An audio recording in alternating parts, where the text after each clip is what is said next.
equipe de técnicos da AMA, dar uma palestra para vocês aqui, expressão de queimados. Pode começar. Boa tarde a todos, tudo bem? Boa tarde. É um prazer aqui, a gente é da Agência Municipal do Meio Ambiente, vem trazer informações, claro, que às vezes pode ser um pouco repetida, né, mas é sempre a gente manter essa tecla, né, em relação à redução do risco de queimadas. Né? Quero primeiramente me apresentar, meu nome é Alexandre, eu sou analista ambiental lá na AMA, sou geógrafo e mestrando em ciências ambientais na UFG. A gente vai trazer aqui primeiro algumas definições. Né? Nós temos as primeiras definições, que é a definição de fogo. Né? Todo mundo já vê, pensa, o fogo é aquilo que vem do fósforo, vem do isqueiro, né? Ou senão a gente, Indiana Jones, pega lá e faz. Mas a gente tem a definição científica. É o desenvolvimento simultâneo de luz e calor como produto da queima de materiais inflamáveis.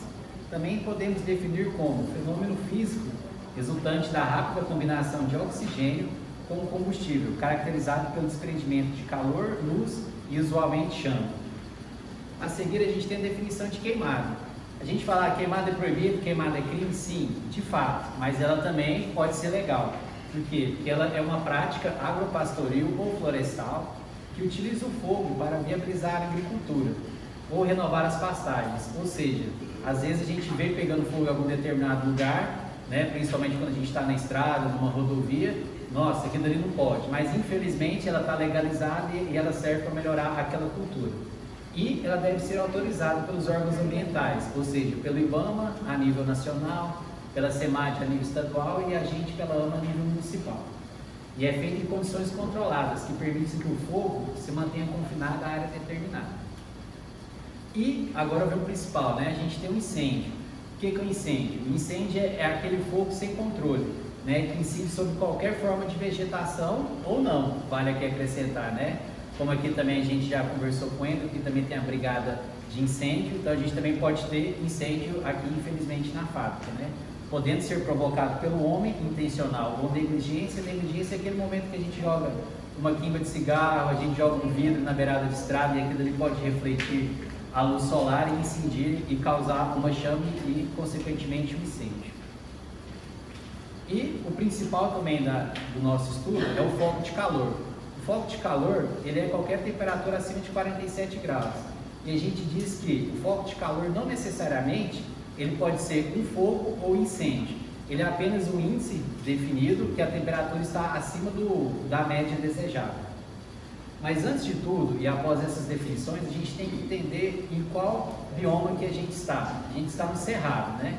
E o Cerrado brasileiro é um dos grandes biomas do Brasil, juntamente com a Amazônia, Pantanal, Pampa e Caatinga.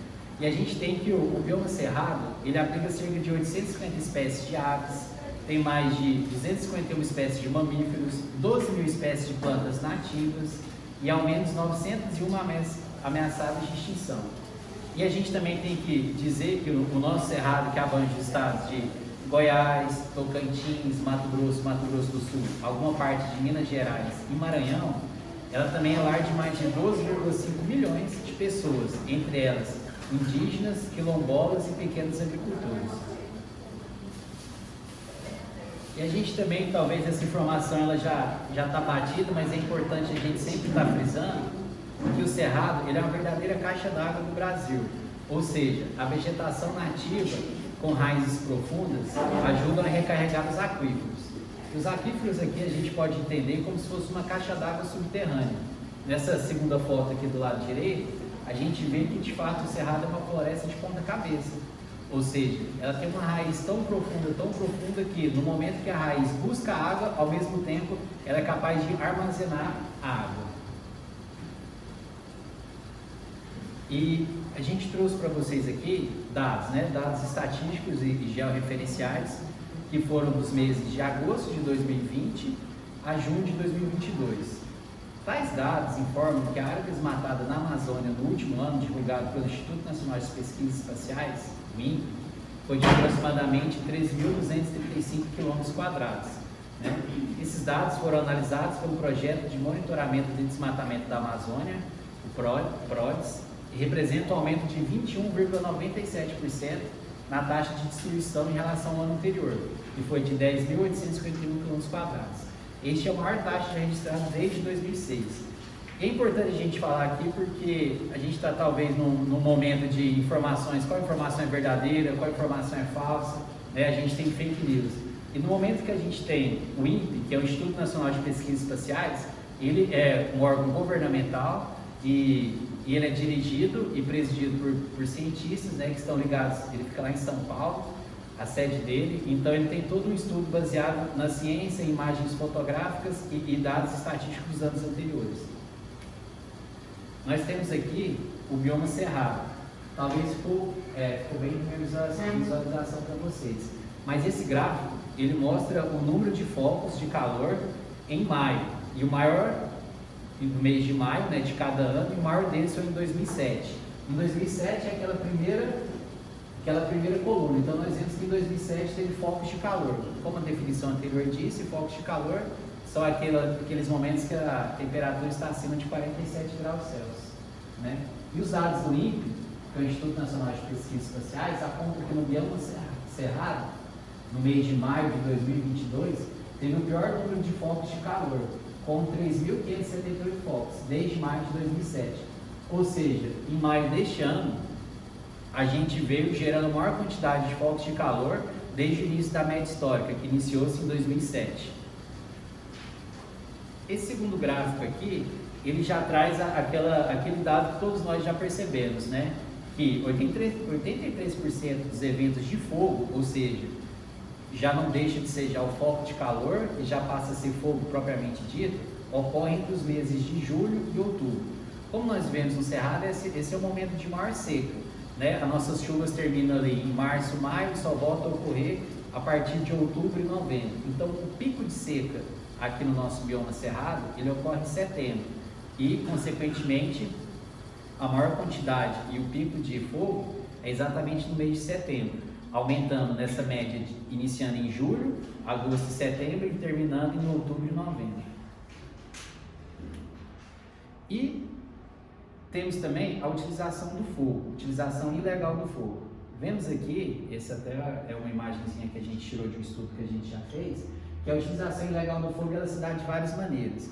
A primeira maneira que é apresentada é a renovação da pastagem, ou seja, queima os pastos que está ali na agricultura, né? Faz toda aquela situação para preparar o terreno para uma nova pastagem, de modo que eles falam assim, o cerrado está pronto para receber fogo, ele é uma estrutura de galhos retorcidos e tudo mais, mas não, originalmente ele consegue sim, mas de maneira natural, através de raios, né? Ou alguma outra situação, mas o fogo que está acontecendo agora no nosso cerrado é aquele fogo intencional. Né? Então, a primeira utilização ilegal do fogo é por meio de renovação de pastagem. A segunda forma de utilização ilegal do fogo é como forma de desmatar, ou seja, o fogo tem sido usado para matar as florestas que já sofrem a própria degradação natural. Com a retirada da parte da floresta, mais dela é exposta ao sol, tornando-se mais seca e suscetível ao fogo. Como resultado, a maioria das árvores são consumidas e as que sobram formam um cemitério de árvores queimadas, ou seja, quando a vegetação ainda está de pé, o pessoal vai lá, põe fogo nela para ela infelizmente queimar e cair e necessariamente já usando ela para uma área de pastagem. E o terceiro momento de utilização ilegal do fogo é para terminar de desmatar, ou seja, após a derrubada da floresta, os resíduos de vegetação são deixados para secar ao sol.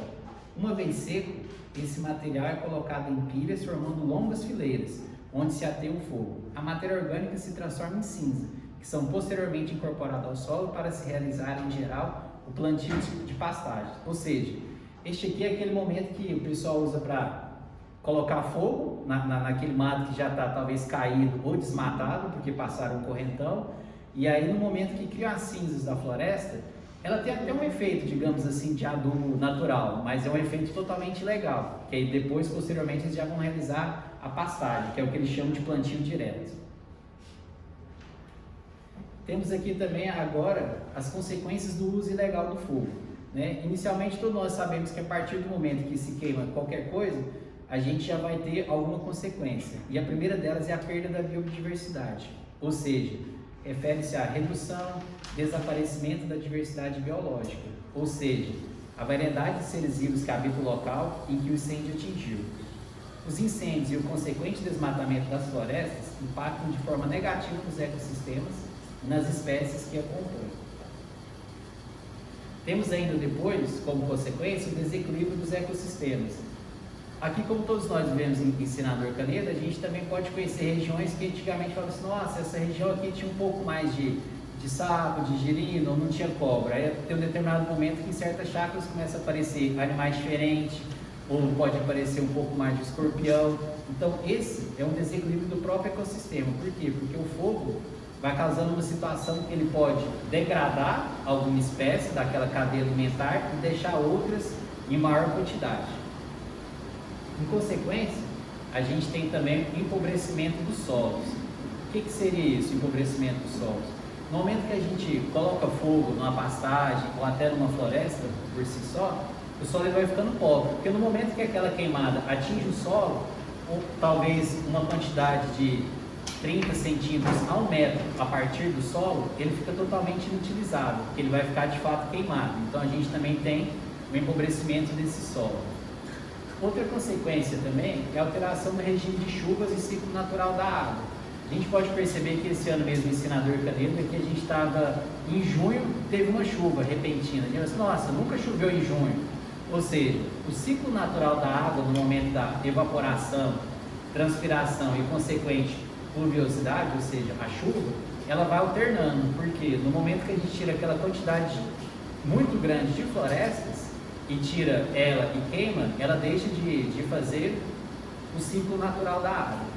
E também a gente tem o aumento da poluição, né? O aumento da poluição e da sensação térmica. O aumento da poluição a gente vê necessariamente, é claro, no momento que ocorre um fogo, aquela fumaça que a gente já começa a ter problema respiratório, já começa a ter uma sinusite, isso, aquilo, e aumenta a quantidade de poluição. Sensação térmica é aquele momento que a gente diz que a temperatura ela está aumentando. Se a gente tinha muito mais árvores para a gente ter algum tipo de sombra e a gente foi lá e retirou toda essa árvore, então a sensação térmica ela vai ser maior. Por exemplo, a temperatura pode estar em torno de 33 graus, mas se a gente caminhar aqui no sol de um ponto a outro, a gente vai, nossa, aqui está muito quente, quase uns 40 graus. E como já foi dito também, a gente tem uns problemas respiratórios, né? Que quem aqui não sofre com rinite, sinusite, tem que colocar algum umidificador no quarto. Então esse problema respiratório ele também atrapalha bastante em relação como consequência do uso ilegal do fogo. Além dessas consequências ditas anteriores, a gente também tem os efeitos econômicos e sociais. Um dos efeitos econômicos e sociais é o aumento de atendimentos hospitalares e gastos gerais em saúde. Por exemplo, se a gente tem, né, um problema respiratório, a gente vai na UPA, vai na UBS e depois lá não consegue um remédio, infelizmente talvez pode não ter médico suficiente. Então a gente tem toda uma situação que quem foi o causador do fogo talvez não perceba que ele está fazendo uma cadeia de problemas consequentes. Temos também interrupção do fornecimento de energia elétrica, ou seja, no momento que tem aquela queimada, se ela alcançar a fiação, vai ficar sem energia, vai desligar o ventilador que estava dando aquele conforto térmico durante a noite, vai desligar o umidificador, né, vai causar vários danos no fornecimento de energia elétrica, ocasionado talvez por um fogo inoportuno.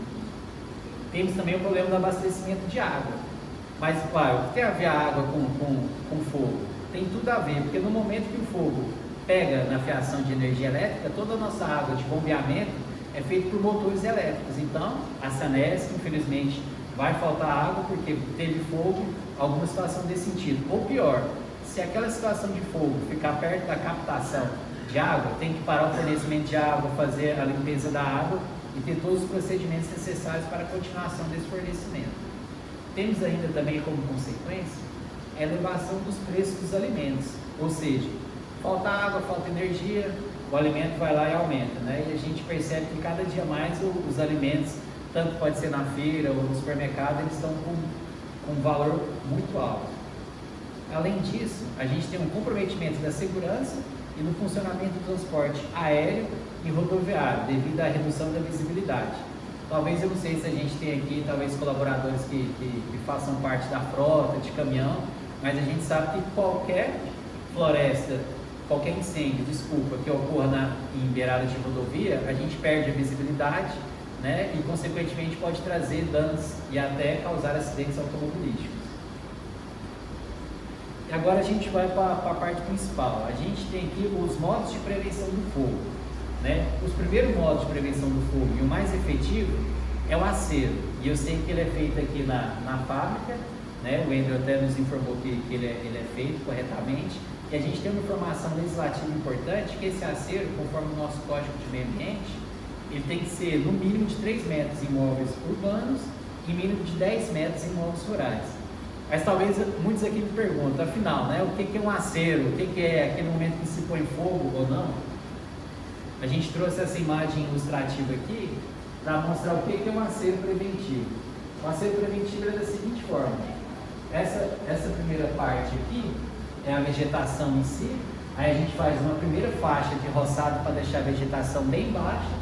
Posteriormente faz uma faixa raspada, que literalmente deixa o solo sem nada, o solo nu, e mais para frente faz uma faixa roçada, de modo que, se o incêndio começar do lado de cá, a queimada, ela não vai passar para o outro lado. Então a gente faz um verdadeiro cordão de isolamento daquele imóvel, no caso aqui a fábrica, né? De modo que preventivamente o fogo não vai entrar aqui. Esse é o nosso acero preventivo.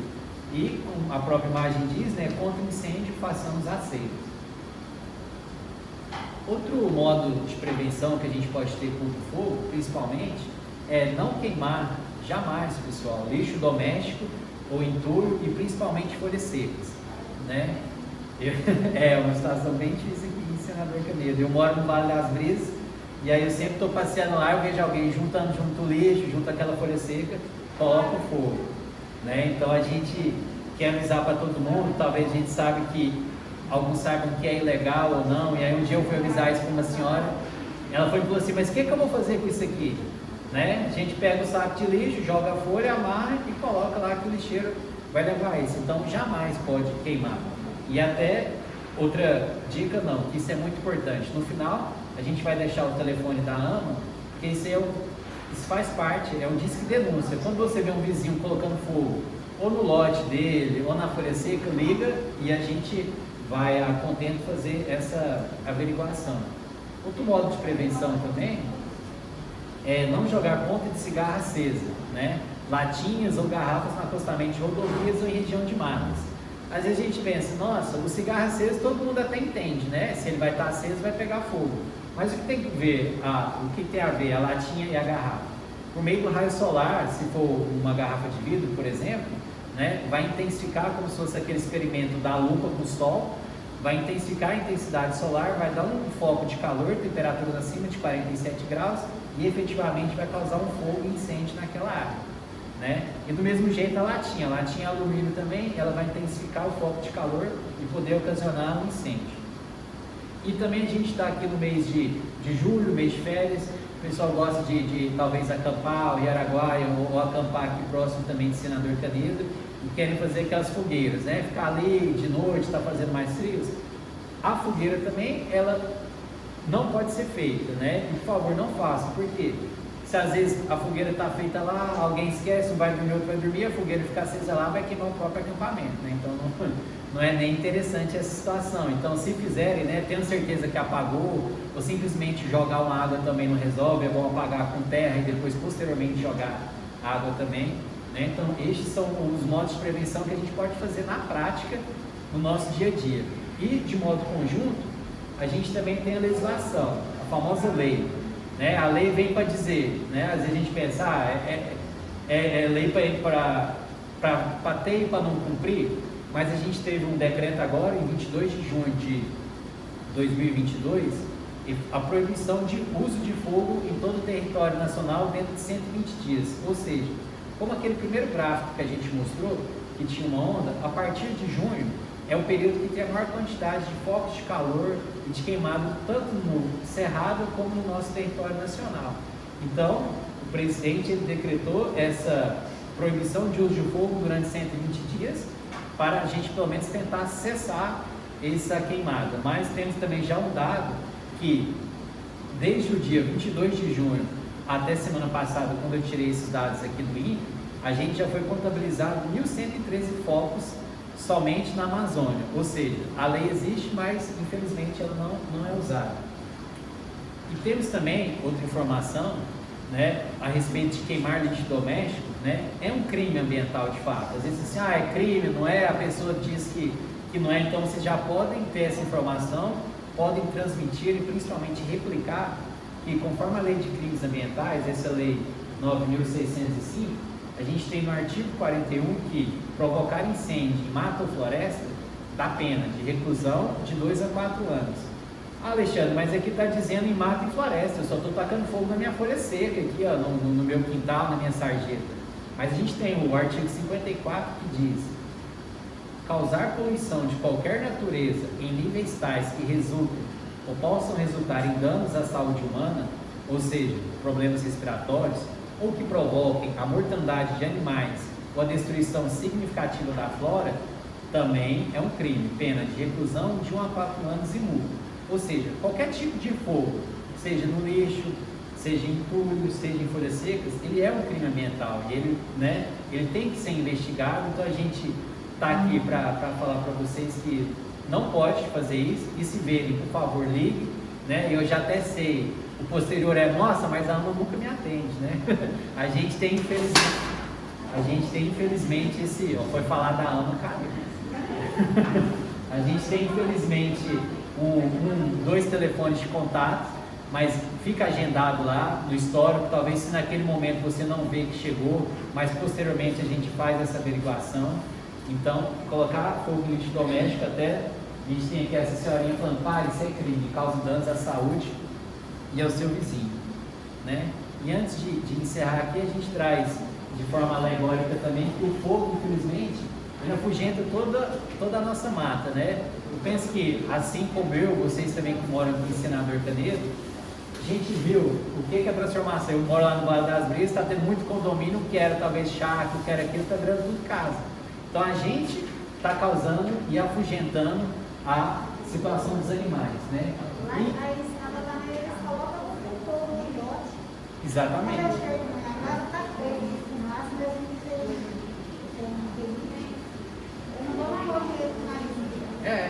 E a pior ainda da situação do fogo é que a gente está aqui trabalhando, na hora que coloca o fogo, chega em casa, a roupa que está estendida, ela vai estar cheia de fuligem.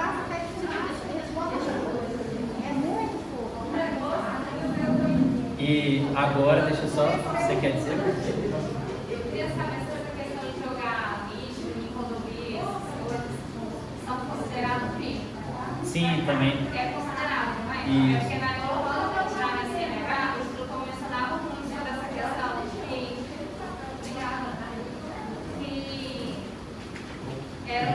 foi criada uma lei que virou crime. É crime jogar lixo para fora do carro, em rodovia. Principalmente, ele é crime ambiental e multa de trânsito, né? Porque ele é uma multa de trânsito porque você não pode jogar nenhum objeto através da janela, né, do carro ou até moto, e ele é um crime ambiental também. E a gente traz para vocês aqui, né, tem uma senhora ali no fundo que já tirou uma foto, e eu faço questão que vocês todos tiram a foto do celular, mandam no grupo de WhatsApp, para poder divulgar. Esse aqui, hoje a gente está falando de queimada, é um crime ambiental, né? Pode passar aqui. Mas principalmente também a função da AMA, além de função ambiental e de queimada, a gente também cuida bastante de poluição sonora. Então esse telefone aqui, tudo que vocês virem de errado em relação ao meio ambiente, ele é para fazer a denúncia. O primeiro é um telefone fixo e o segundo é um WhatsApp. Esse WhatsApp também vocês podem conversar com ele, responder, né? E fazer também a denúncia da localização do local. Por exemplo, com CEP, você tirar foto da casa que estiver acontecendo alguma coisa, né? Então espero que com essa palestra de hoje, sendo rápido com vocês, a gente tenha tido todas as informações necessárias para evitar queimada, evitar incêndio, preservar a nossa natureza, nosso meio ambiente, Senador Canedo, e guardar com bastante carinho aqui esse telefone. Porque esse telefone ele é muito importante porque às vezes assim, não, eu estou vendo a queimada, como a senhora aqui me disse, mas ela talvez não liga. Ela, meu vizinho vai ligar. Não, a gente, cada um tem o seu papel na sociedade. E quanto mais pessoas ligarem, melhor ainda. Então a gente quer que isso aí vire estatística lá na AMA pra gente fazer a quantidade de queimada, pra gente fazer a quantidade de poluição sonora, o carro de som, aquela festa que está incomodando. Então esse é o mesmo telefone, entendeu? Gente, agora eu vou falar, Milena. Só cortando a Alexandre um pouquinho antes de finalizar, a gente passou para vocês uns coletores. Aquele saco que a gente colocar no carro, mas eu não tenho carro. Às vezes dá para você colocar em um lugarzinho pequeno, você sabe que você joga toda hora ali um lixinho, colocar, para depois jogar fora, né? Ficou tão bonitinho. Os números da AMA, eles estão aqui nesse flyer de vocês, se vocês querem anotar. Também tem um disque que é rapidinho, que é 161, já cai direto na AMA. Se vocês quiserem buscar 161, cai direto na AMA. Se você estiver em Goiânia, vai para a AMA de Goiânia. Se estiver aqui, vai para cá. Então é só buscar 161, vai rapidão. Nós estamos num período que está tendo muita queimada, né? Inclusive essa foto de fundo aqui foi ali no Vale das Brisas. E aí a gente está tendo um problema, o que acontece? Quando começa a queimar, o pessoal liga muito na AMA para a AMA ir lá. Só que a nossa parte, a nossa parte é mais legal da questão da queimada. Então a gente está indo lá para procurar quem está causando a queimada. E vocês sabem que na maioria das vezes a galera só bota o fogo e rala, né? Então a gente não tem, a gente chega lá, quem que a gente vai punir? Não tem o fator principal, que é a pessoa humana que colocou fogo. Então nesses casos a gente não consegue resolver muita coisa, até porque quem apaga o fogo é o corpo de bombeiro, não a AMA. Mas, porém, aqui está o nosso WhatsApp, então você viu, você sabe quem que é a pessoa, você viu uma pessoa colocando fogo, passa no WhatsApp da AMA ou liga e fala, olha, assim assado, eu estou com o vídeo, vou mandar no WhatsApp o endereço certinho, porque aí a gente consegue identificar o infrator e aí multar ele em relação a isso. Então, às vezes é só ligar, por exemplo, 5 minutos que às vezes demora a viatura deslocar de um local para outro, a pessoa já foi embora. Então a gente não vai conseguir punir e essa pessoa vai continuar colocando fogo em outros lugares. Mas com as imagens, com a captação de imagem, a gente consegue encontrar a pessoa e posterior a isso, procurar os meios legais para resolver. Né? Então, colocou fogo, viu que a queimada está aumentando, está ficando mais difícil, corpo de bombeiros. Encontrou a pessoa, viu que a pessoa está ali, filmou, se a AMA chegar lá e ela não tiver, você já tem o dado suficiente para a gente poder ir atrás dessa pessoa. Exatamente, né? Então agradeço, né? Agradeço também o Edson, essa oportunidade de falar para vocês, né? A AMA é parceira aqui da Cicopal, que às vezes, né, principalmente vocês que trabalham, nossa, minha empresa talvez está ambientalmente correta, vocês podem ter certeza que sim, ela está dentro de todos os parâmetros ambientais. A gente vem aqui, faz a renovação da licença, quando o Ender também pede a nossa presença, estou com dúvida nisso, a gente vem. Então, vocês estão trabalhando numa empresa muito correta, ambientalmente falando, né, que podem ficar orgulhosos disso, e principalmente agradecer também ao Ender essa oportunidade de estar aqui.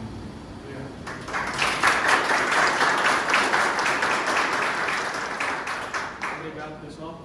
Obrigado por vocês terem participado aqui com a equipe da AMA, aprender um pouquinho sobre, principalmente alguns aqui brigadistas, aprender um pouquinho mais sobre queimadas, os riscos que tem. Então, obrigado a todos. A gente vai fazer um sorteio aqui para vocês que participaram. Pessoal, eu vou fazer um sorteio, todo mundo assinou a lista, né, que está aqui. Tudo certinho. Obrigado. Vocês pensam um pouquinho fazer a puxinha? Certinho, pelo menos. Vou seguir um número aqui da lista. Olha, deixa eu falar para mim aqui um número. Já pode chamar meu nome, Aqui, ó. Alexandre vai pegar aqui, ó. Você me fez turistar, Eu pego, hein, gente? A gente vai pegar, ó. Ó, não vou nem olhar, ó. Segura só um pouquinho aí, segura só um pouquinho. Eu vou olhar porque eu sou curioso. Primeiro vai ser uma bola. Quem que é bola aí? Vamos ver. Número 14. 14 é Fabiana da Silva. Fabiana da Silva. Fabiana, pronto. Você já ganhou a bola? Agora você vai jogar muita bola, né? O menino dela.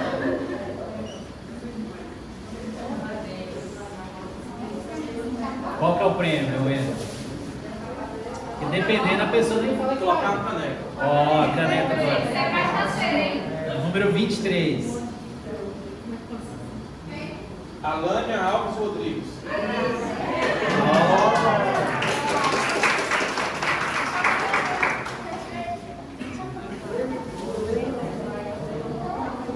Não vai chamar rápido. Ah, não, deixou assinar também agora. Ó, gente, eu dou sorte, eu sou o pé quente. Número 15. 15. Ou é você de lá. Fabiana da Silva. Mas só mulher que tá ganhando. Tem duas Fabianas aqui? Ixi, 15. Ah não, ele foi errado. Eu Dima. É o Dima Batista? Mário. É isso aí mesmo. Vamos fazer.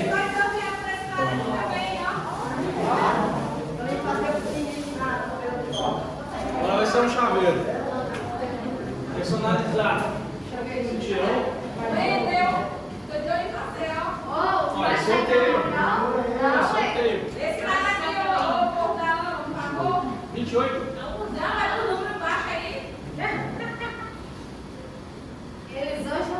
Juscelio Pereira. É isso?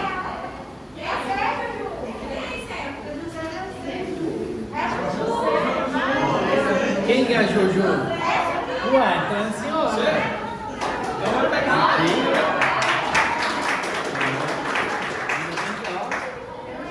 Um outro chaveiro. Tira mais, olha. Ó, vai ser por aí. Aí, eu pedi um número baixo. É menor do que 5. 2. 2. Jonas Oliveira.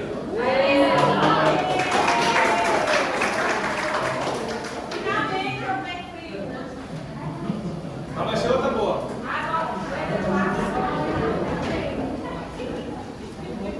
Número pequeno de novo.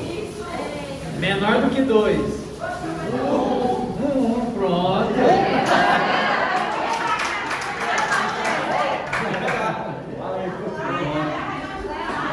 Um outro chaveiro.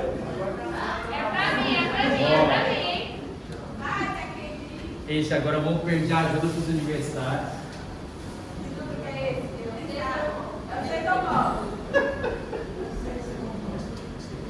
Seis.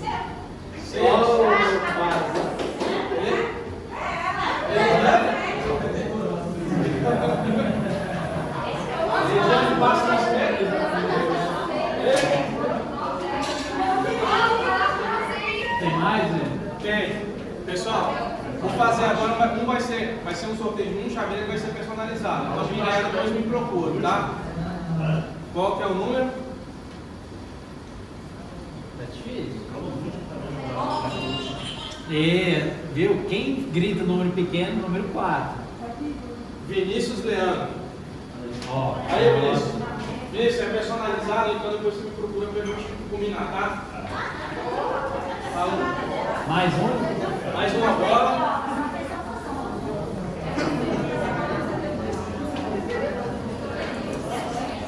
Número 24. A Cária Rosa Silva? Isso. 24. 9. A Cária Rosa Silva? Nossa. Maria Rosa Silva. Vamos ver se a senhora tá boa. Aê!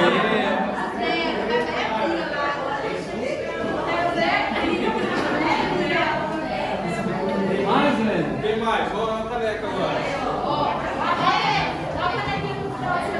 Ó, número 16. Tiago Bispo dos Santos. Aê! Tem jogo.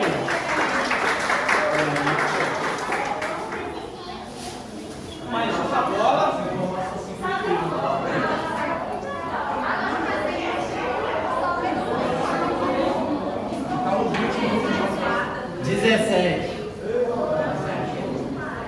Elicilda Rodrigues da Silva.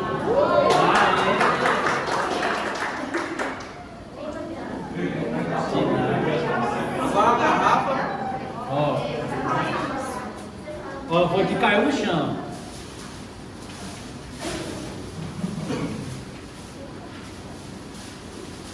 aquela hora era 6 ou 9, então se for o 6, agora é o 9.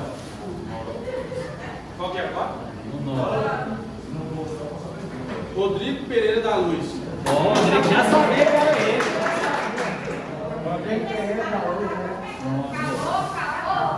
Acabou, pessoal. Muito obrigado aqui. Obrigado, gente.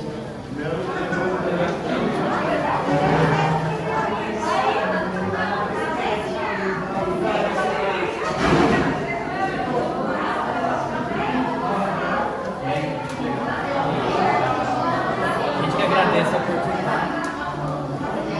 Se tiver mais aí, pode chamar.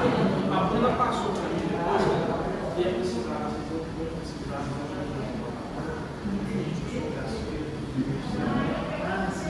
aí ela falou que depois eu passar a informação que sabe direitinho.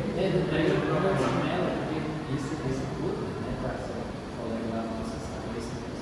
A gente precisa ter palestra, precisa ter ações efetivas, né? E a gente sabe que é uma empresa, né? Então, o que você faz consegue encaixar? Tá falando aí, No vídeo? Só parar. como é que é esse vídeo? Wayne, então, a gente está querendo